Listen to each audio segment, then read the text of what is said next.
Welcome to Reykjavík Newscast. My name is Valur Grettisson and I'm an editor-in-chief at Reykjavík.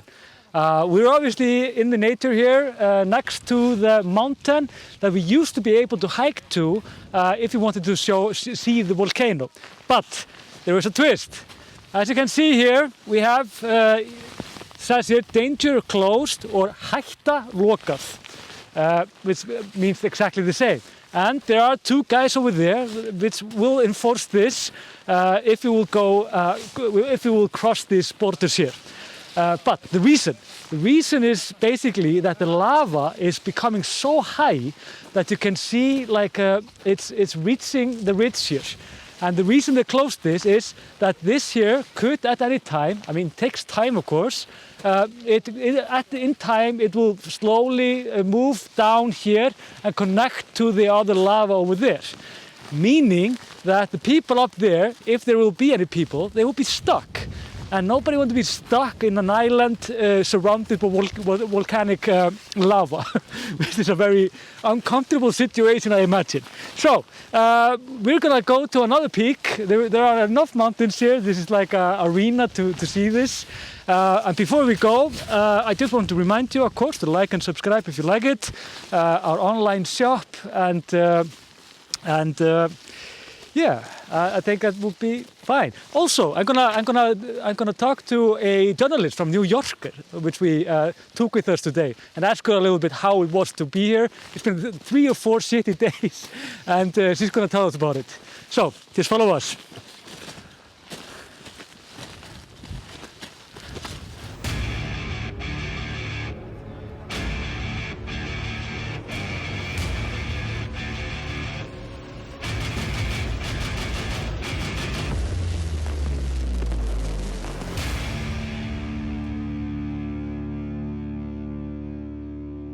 Just to explain to you, like why they actually closed this area off, this other mountain. And this used to be actually the mountain that we used to go up to and do all the other videos.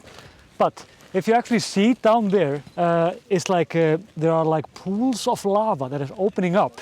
And what's more surprising about it, it can flow quite quickly, much quicker than we have seen before. It's not like the lava that is pushing slowly, like always like taking more territory and so on. This literally just opens up in the middle of the lava field and just flow all over. So this could be a matter of minutes. For example, if it would happen over there where the path is up to the mountain. And of course, if you're stuck on the mountain with the lava all around you, that is obviously a very complicated rescue mission if there are like dozens or even hundreds of people there. So that's like it's like just a sample of how ever-changing this area is. It's always changing every day. There is something new. Also, what we notice here today is that the volcano itself, it's absolutely huge. And it feels like, I mean, we can't really get that close to it anymore, but it feels like it's getting even bigger than the mountain over there that we used to use. And it's probably twice or thrice the size of the first volcano, the first crater that was formed. And when that was like in its biggest state, it's probably like thrice the size. And also, this lava here is getting so high that it has basically filled this lava, like this field, meaning that like if you would just go straight down here before the lava was actually here, you would have like, you could go like 200 or like 100 meters down probably. So it just, you can see like how it's filling up the valley. And of course, this is not even a valley anymore. This is just Fagradalshraun, which is the name of this lava. Also, the brush fires. There are still some brush fires around, not that much though. And what's probably interesting about it is that it has burned up to 75 acres, or like 30 hectares or something like that, 25. Not really, doesn't really matter, but it's a lot. And it's because, of course, both of the lava itself is igniting the fires, and as well as the tephra. And I've showed you the tephra. It's probably somewhere here on the ground also. And it's absolutely brilliant, beautiful, and just a weird thing in general. So, but Nátthagi, the road and everything. First of all, we checked out the lava in Nátthagi, which is running slowly and pushing to the road, and it's like it's moving very slowly. To be honest, it's incredibly slowly and slow, meaning that I think it will not reach the road until some weeks or months from now. Given that this volcano will be as powerful as it is now and and push out the lava in a consistent way as it has before. So, and also the cable fibers, the internet connection, it's under the lava now, but it's still working, which is of course hilarious in some ways, I guess. But the company that owns it says like it's fine for now, but I mean obviously if it's gonna if there's a malfunction there or something, there can be nothing be done. So it's like it's interesting, but it is what it is. Also, we have a journalist with us. Should we watch this before or? Wow! And also check this out. The mountain is so big that the lava fountain doesn't feel as big as before, but it's probably the same size. You just can't see it as well as before. And to see the river, the waterfall. Oh my God. Wow. Whoa, that's a big one. That's a big one, right? Yeah. Wow.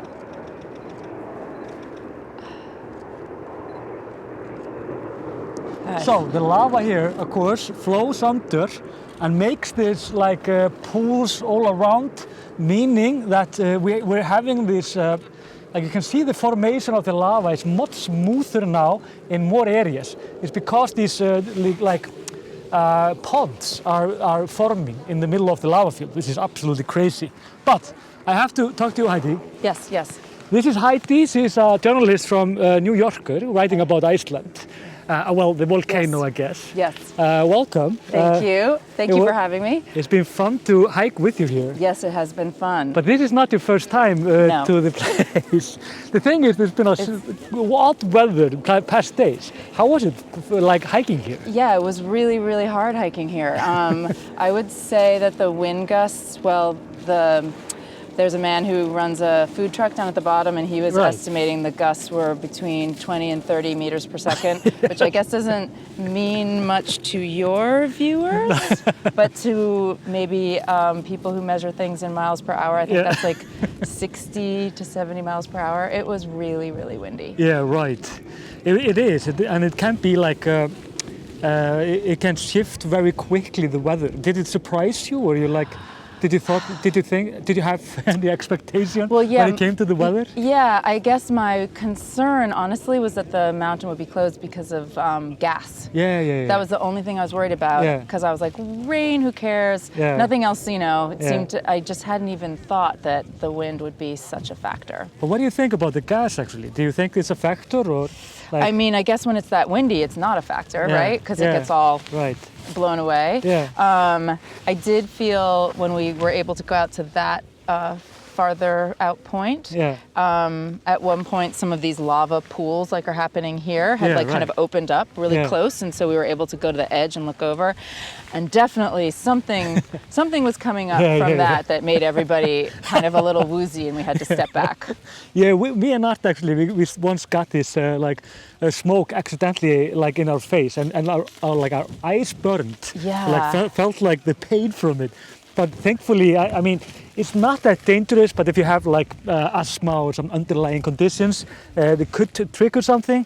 But I think there are like within 10 people that have been felt the gas and been like needed like a doctor or like a it was an emergency. Yeah. But tell me, like, what is your overall like when you see this volcano? I guess it's your first one, or? Yeah, it's my first volcano. How is it to see a volcano this close up? I think what shocked me the most about it is that I found it very soothing. Really? Yeah. Like, I think when I imagined it to just be like, oh my God. Panic! Panic. Yeah, I mean, depending on what's happening here, we could be panicking in a minute. But no, I think I just thought you would just be like watching fireworks, when you get really excited. And instead I just felt really calm. Yeah. And I thought that we just were sitting there, and it's almost like you are obeying a different clock. Yeah. You know, you're just Yeah. waiting for the eruption to happen again, and then Right. it calms down. And it's like being at the beach. One day it was like being at the beach because we were in the lee of the wind. Yeah. Other days, no, we were getting hit in the face with rocks. But, you know, you're just relaxing, and Yeah. the heat on you is kind of like the heat of the sun. Yeah. But like, do you think it's like the rhythm of the mountain, or like there is something heavy in this? It's like, I agree with you. I feel the same thing about it. It's like mesmerizing Yes. and very calming in some ways, which you would think was like, would not be the case when being this close to an active volcano. Yeah. But do you think it's like the rhythm, or what is it? Yeah, I think maybe it is some combination of already, if you're not from here, there's just no nighttime. And Yeah. so already the idea of hours is erased completely, right? Yeah, perhaps you should tell him, what time is it actually? I have no idea. It's like, it could be noon, it could be. It's 9 o'clock in the evening. So yeah. So there's already like no time, No. you know? Exactly. And so you really are only like counting off the Yeah. time by the eruption happening, you right. know? And you do really notice when it starts to become more frequent, you know? Yeah, right. And we think actually, we have a theory. Well, Art has a theory. Yeah. I always accuse Art of theories. That this actually follows the tide somehow.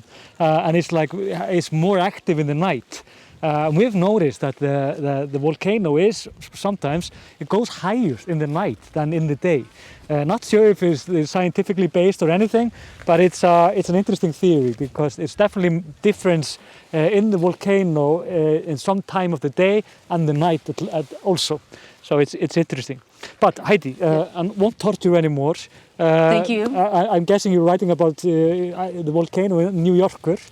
So yeah, you just keep like pay attention to that, I guess. Yes. But I think we're done. Art, of course, has a lot of footage he wants to show you, but no drone today.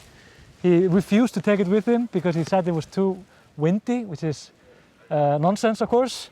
But we have this beautiful field here, and there are a lot of new things happening in the volcanic area. So just remember, of course, the like and subscribe shop. If you want a wool sweater, you can buy it in our online shop and so on. If not, then I understand completely. Until then, goodbye and see you later. Look at this. It's going to be here, and Wow. look at this. Yeah. This is incredible. And like the speed of it is most interesting, and like the shapes. It's just, the shape, it almost looks, it's suddenly starting to look like a shell. Yeah, right. Or a fossil. Yeah. Like a completely black Right. shell.